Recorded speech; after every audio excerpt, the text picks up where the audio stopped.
आपको काम अच्छे से करने ही नहीं देंगे।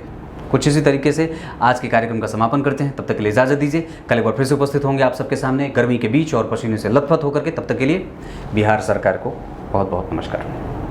पश्यादित्यान् वसून् रुद्रान् अश्विनौ मरुतस्तथा बहून्यदृष्टपूर्वाणि पश्याश्चर्याणि भारत।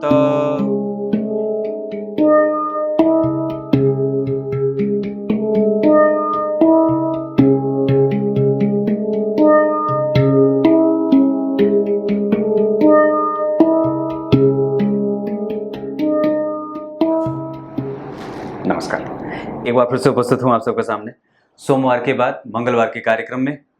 मिथुन लग्न की कुंडली अगर बनती हो या मिथुन राशि अगर आपकी हो, नाम की राशि अगर कुंडली उपस्थित नहीं है आपकी, और रत्न के बारे में जानना चाहते हैं कि कौन सा रत्न आपको बहुत ज़्यादा लाभ कर सकता है, या मिथुन लग्न की आपकी कुंडली बनती है तो कौन से रत्न आपके लिए, कौन कौन से रत्न आपके लिए लाभदायक हो सकते हैं, इसी पे कार्यक्रम लेकर के उपस्थित हूँ। कहीं नहीं जाना है, बिल्कुल बन के रहिएगा। शुरू करते हैं आज का कार्यक्रम। कार्यक्रम के आरंभ में बोले गए गीता जी के श्लोक का अर्थ भी बताने वाला हूँ, और गर्मी बड़ी ज़्यादा है और बिजली भी बड़ी कम है। शुरू करते हैं।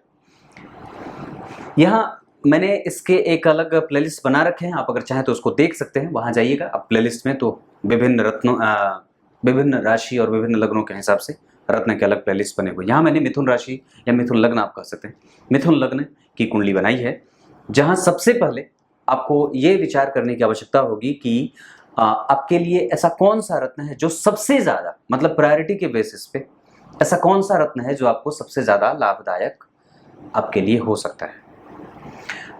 विशेषतया सबसे पहले आपको मैंने कई बार ये कार्यक्रम में भी बताई है बात, या फिर कई बार पहले भी कही है कि आपको सबसे पहले रत्न धारण करने से पहले अपनी कुंडली में चल रही दशा को अवश्य ही देख लेना चाहिए।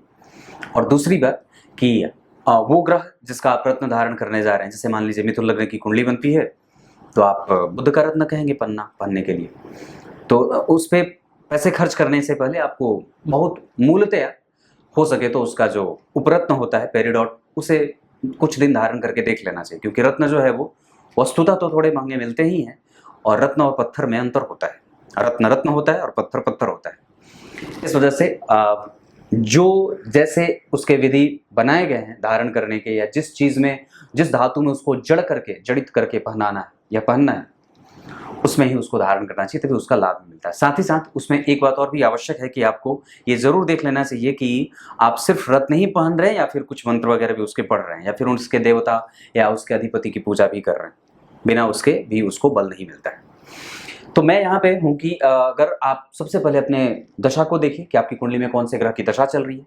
दूसरे नंबर पे आपकी कुंडली में दशा जब आपने देख ली तो उसके बाद आपको ये देखना चाहिए कि आप, जैसे बुध की ही बात करते हैं, अगर मिथुन लग्न की कुंडली बनेगी तो बुध यहाँ लग्न के अधिपति होंगे और चतुर्थ भाव के अधिपति होंगे। वो इस कुंडली के दो महत्वपूर्ण भावों के अधिपति होंगे, जैसे लग्न और चतुर्थ भाव के अधिपति कन्या राशि और मिथुन राशि दोनों के अधिपति बनेंगे। तो आपको देखना क्या है, ध्यान से समझिएगा, ये कार्यक्रम थोड़ा बड़ा बन सकता है। तो सबसे पहले आपको लग्न कुंडली में बुध चाहे कहीं भी बैठे होंगे वो अच्छे ही परिणाम करेंगे, क्योंकि वो लग्नेश है। अच्छे परिणाम करेंगे या नहीं, कई बार वो लग्नेश होकर के भी बड़े अच्छे परिणाम नहीं करते। जैसे अगर यहाँ बैठ जाएं और शनि कहीं से उनको देख ना रहे हों, या शनि के साथ ना बैठे हों, या फिर वो जन्म कुंडली में यहाँ नीच के होकर के बैठ जाएं और गुरु की दृष्टि ना बढ़ती हो, या फिर गुरु केंद्र में ना होते, तो क्योंकि उनका तब नीचभंग नहीं होगा। तो ये स्थिति तो आपने कुंडली में देख ली। अब उसके बाद आपको नवांश कुंडली में देखना चाहिए कि नवांश कुंडली में उस ग्रह की स्थिति कैसी बन रही है। तीसरे नंबर पे आपको उसी के साथ पैरेलली आपको ये देखना होगा कि दशमांश कुंडली में वो ग्रह जो लग्न के अधिपति बुध है, वो दशमांश कुंडली में, मतलब चूंकि आपको इस ग्रह से और इस रत्न से आपको सिर्फ आपके लग्न कुंडली को ही बल नहीं मिलने वाला है, वस्तुतः आपको वो आपके दाम्पत्य के लिए कैसा रहने वाला है, दाम्पत्य के क्षेत्र के लिए नवांश में देखना होगा कि वो रत्न आपके दाम्पत्य को कितना सूट करेगा। साथ ही साथ आपको ये देखना चाहिए कि दशमांश कुंडली में उनकी स्थिति कहाँ बन रही है, वो किस भाव के अधिपति हैं और कहाँ बैठे हैं।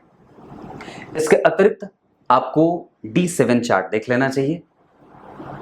कि उनको कौन सा भाव मिला है, क्योंकि वो संतान है। आपके उस रत्न के धारण करने से आपके व्यवहार में मायनों के बहुत ही छोटे लेवल पे या बड़े लेवल पे माता पिता से या आपके बच्चों से आपका संबंध किसी भी तरीके से दुष्प्रभावित नहीं होना चाहिए।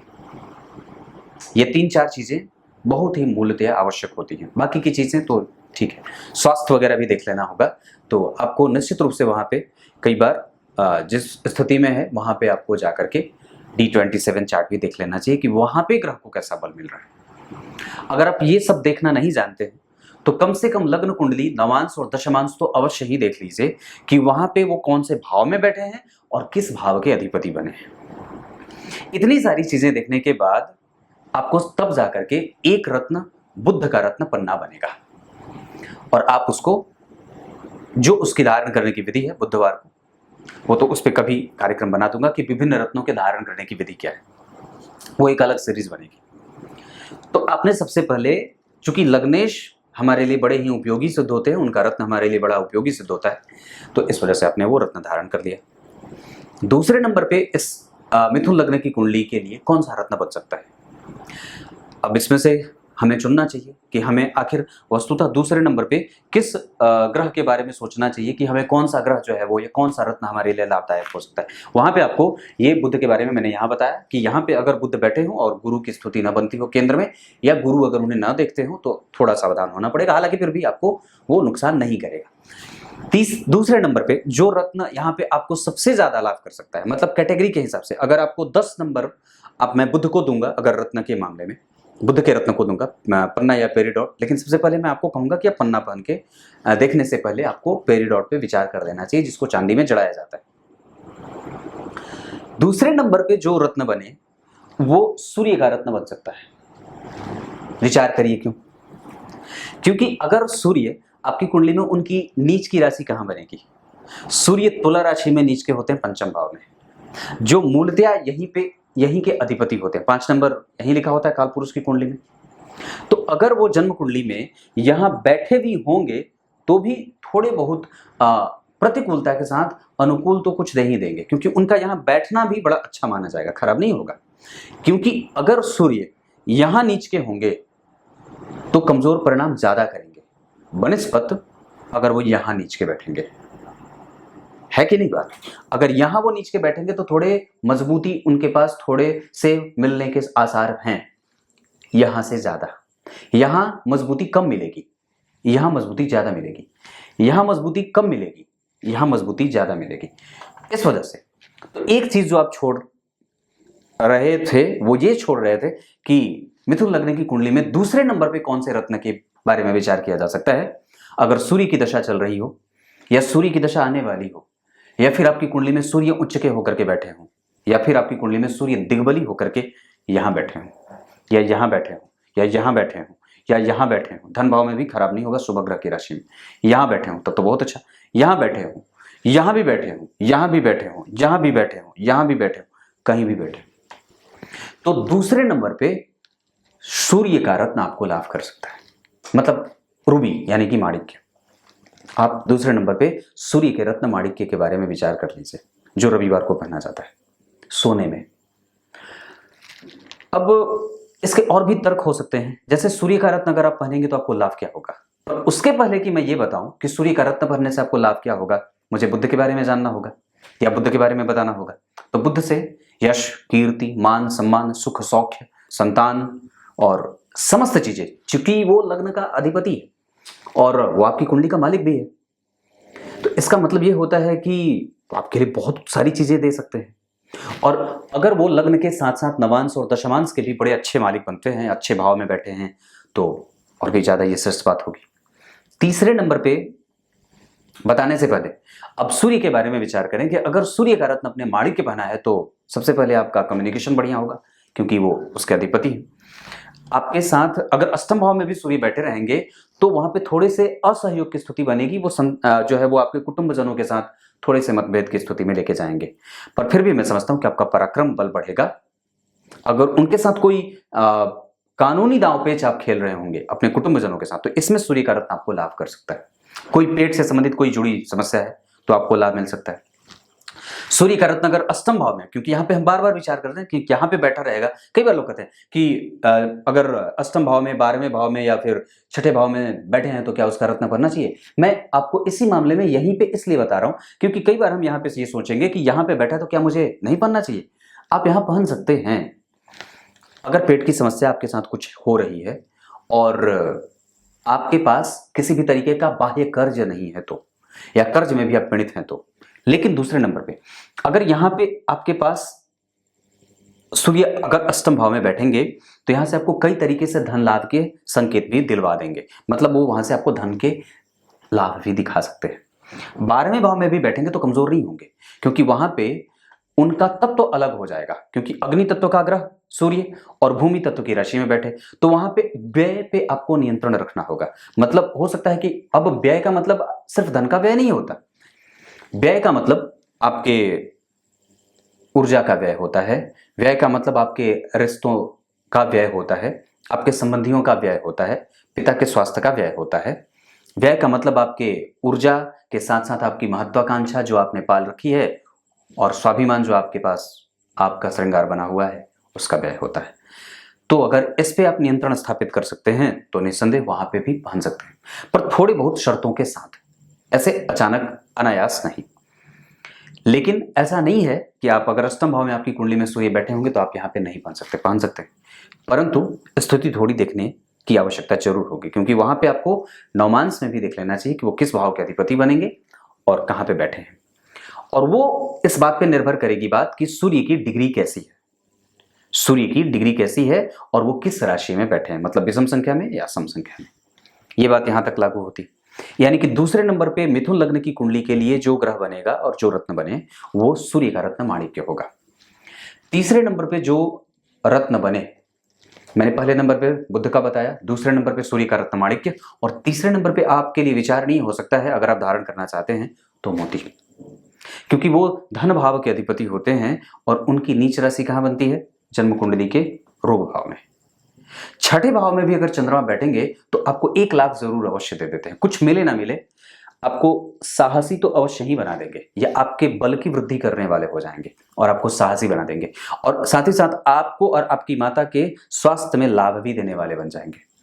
यह विचारणीय है, क्योंकि कई बार हम डर जाते हैं कि ग्रह अगर अष्टम भाव में, छठवें में, 12वें में बैठा है तो हमें क्या धारण करना चाहिए। उसके लिए ही बात ये मैं फोकस के तौर पे फोकस करके बता रहा हूं, क्योंकि अगर धन भाव के अधिपति हैं, ऋण में बैठेंगे नीच के होकर के, तो ऋण भाव कमजोर होगा, लेकिन आपके साहस में वो वृद्धि कर सकते हैं। इस वजह से दूसरा रास्ता भी खुल रहा है, क्योंकि आपके वो स्टेमिना को बढ़ाएंगे, आपके रोग प्रतिरोधक क्षमता को बढ़ाएंगे और दुश्मनों से तीरंदाजी सिखाएंगे कि कैसे उन्हें ठिकाने लगाना है। ये जो इम्यून होगा वो चंद्रमा आपको दे सकते हैं, मतलब तीसरे नंबर पे, क्योंकि चंद्रमा यहां भी बैठेंगे तो अगर मोती, तो यहाँ पे यश, कीर्ति, मान, सम्मान, धन धान्य की वृद्धि होगी, आपके बुद्धि लब्धि क्षमता में विकास होगा, आपके साथ लोगों का सहयोग बढ़ेगा, आप जो है वो कॉम्प्रोमाइजिंग होंगे और साथ में मेल जोल बढ़ा करके आप अपना काम निकालना शुरू कर देंगे। आपकी बुद्धि तीव्र होगी, प्रखरता से आप अपनी बात रख पाएंगे और साथ ही साथ आपकी बुद्धि का प्रभाव बढ़ेगा, आपकी वाणी का प्रभाव बढ़ेगा और साथ ही साथ उसमें कई प्रकार से रोगों से आपको मुक्ति भी मिलेगी। ये काम चंद्रमा का रत्न जो मोती है वो आपको कर सकता है, या फिर जो भी चंद्रमा के रत्न बाकी बनते हैं आप देख लीजिए। तो यहाँ पे चंद्रमा की स्थिति आपके लिए, अगर आप विचार कर रहे हैं, अगर चंद्रमा की दशा है और चंद्रमा बाकी के अन्य चैप्टर में भी अच्छे बन रहे हो, जैसे नवमांश और दशमांश और बाकी के अन्य भाग अच्छे बन रहे हो, होरा कुंडली में अगर उनकी स्थिति अच्छी बन रही हो, तो निसंदेह आपको चंद्रमा का रत्न भी फायदा कर सकता है। ये तीसरे नंबर पे आप इसको रख सकते हैं। चौथे नंबर पे कौन सा रत्न बनेगा, मूंगा धारण करने से पहले आपको विचार करना होगा कई मामलों में, क्योंकि इस कुंडली के लिए वो भाग लाभ भाव के अधिपति होने के साथ साथ छठे भाव के अधिपति होंगे, जो दारिद्र दोष पैदा कर सकते हैं, जो कई बार आपके क्रोध में, कई बार आपके रोग में, कई बार आपको डेब्ट में ले जाने वाले बना सकते हैं, या कई बार जल्दबाजी में निर्णय देकर के आपको फंसा सकते हैं। हालांकि द्वितीय भाव में भी वो ठीक नहीं होंगे, यहाँ पे तो ठीक होंगे, साहस और पराक्रम बढ़ाएंगे, यहाँ पे तनाव पैदा कर सकते हैं, पर वहां पे दाम्पत्य का प्रभाव भी कमजोर होगा, यहाँ के लिए भी, यहाँ के लिए भी। इस वजह से मूंगा इस कुंडली पे, मिथुन लग्न की कुंडली के लिए चौथे नंबर पे रखा जा सकता है। पर मैं समझता हूं कि 3 ही रत्न आपके लिए सबसे ज्यादा बेनिफिशियल होंगे, और चौथे नंबर पे से भी आगे अगर चंद्रमा बहुत अच्छी स्थिति में नहीं है आपकी कुंडली में, जैसे मान लीजिए वो उनके पास पक्ष का बल नहीं है, या वो अंधेरे में जी रहे हैं या फिर वो पाप कर्तरी में लगे हैं या बहुत अच्छी स्थिति में बैठे ही नहीं है किसी भी चार्ट में, तो तीसरे नंबर पे आप गुरु के रत्न पुखराज को रख सकते हैं।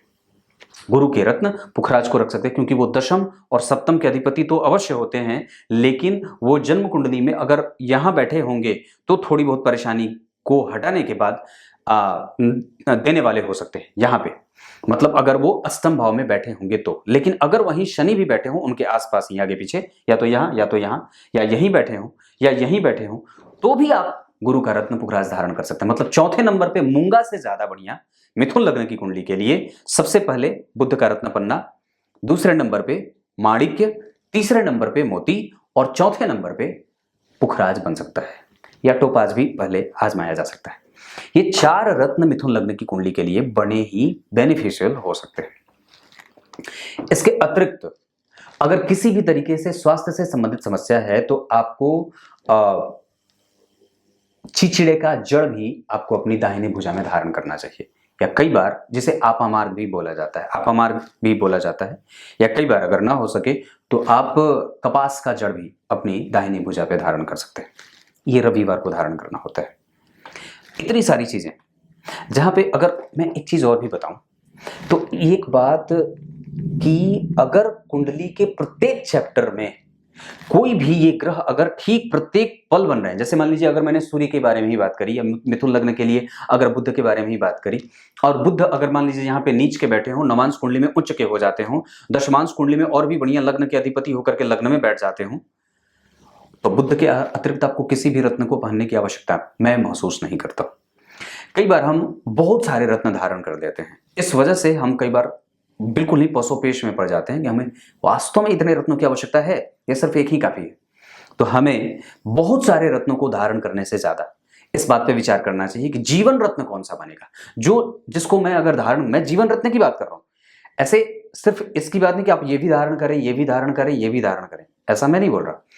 मैं सिर्फ एक रत्न के बारे में विचार कर रहा हूं कि जो आपके लिए लाभदायक हो सकता है, या तो बुध का रत्न पन्ना, या तो फिर माणिक्य धारण करिए, या तो फिर मोती, और नहीं तो फिर अगर चंद्रमा की स्थिति अच्छी नहीं है, सूर्य की स्थिति अच्छी नहीं है, तो भी आप पुखराज धारण करें ना करें चलेगा, लेकिन सूर्य का रत्न दूसरे नंबर पे बनेगा, तीसरे नंबर पे पुखराज बनेगा, और अगर चंद्रमा की स्थिति अच्छी नहीं है तो चौथे नंबर पे माणिक्य बने, मोती बने। ये स्थितियां बनती हैं। ये बात तर्क के आधार पर भी सही साबित होती है, और बातों के मामले में भी नहीं, कुंडलियों के मामले में भी। ये कार्यक्रम था, सोचा आपको बता दूं। रत्न बड़े ही लाभदायक होते हैं। मुझे खुद, मैंने जब पुखराज धारण किया था मुझे बड़ा लाभ हुआ, और उससे पेट की समस्या मेरी दूर भी हुई, और मैंने उसका फायदा भी देखा है। इस वजह से कि कई बार वो आपको तत्वों से आपका संगम करा देते हैं, वो जो एलिमेंट वहां से जो हमारे ग्रह छोड़ते हैं उसको आकर्षित करके हमारे शरीर में उसकी कमजोरी को पूरा करने का ये जिम्मा ले लेते हैं, और हमें हमारे रोगों से और हमारे प्रभावों से हमारा मेल करा देते हैं। अब आइए गीता जी के श्लोक का अर्थ बता देता हूं। गीता जी के 11वें अध्याय के 6वें श्लोक में भगवान ने अर्जुन को 12 आदित्य, 8 वसु, 11 रुद्र, 2 अश्विनी कुमार और 49 मरुद गणों का दर्शन कराया है। क्लियर है? पर एक बात बताओ, ठीक, बड़ी अद्भुत बात बताता हूँ, बड़ी हंसी आएगी। ये कार्यक्रम मैंने जो बनाया है इसको और भी अच्छा बना सकता था, पर थक गया था। पूछिए क्यों? कार्यक्रम बनाने में मैं बैठा था 5:48 पे, और अभी टाइम हो रहा है 8:40। सोचिए, बिजली का इंतज़ार, और बिहार में बिजली की स्थिति। आपको काम अच्छे से करना ही नहीं देंगे। कुछ इसी तरीके से आज के कार्यक्रम का समापन करते हैं। तब तक के लिए इजाजत दीजिए। कल एक बार फिर से उपस्थित होंगे आप सबके सामने गर्मी के बीच और पसीने से लथपथ होकर के। तब तक के लिए बिहार सरकार को बहुत बहुत नमस्कार।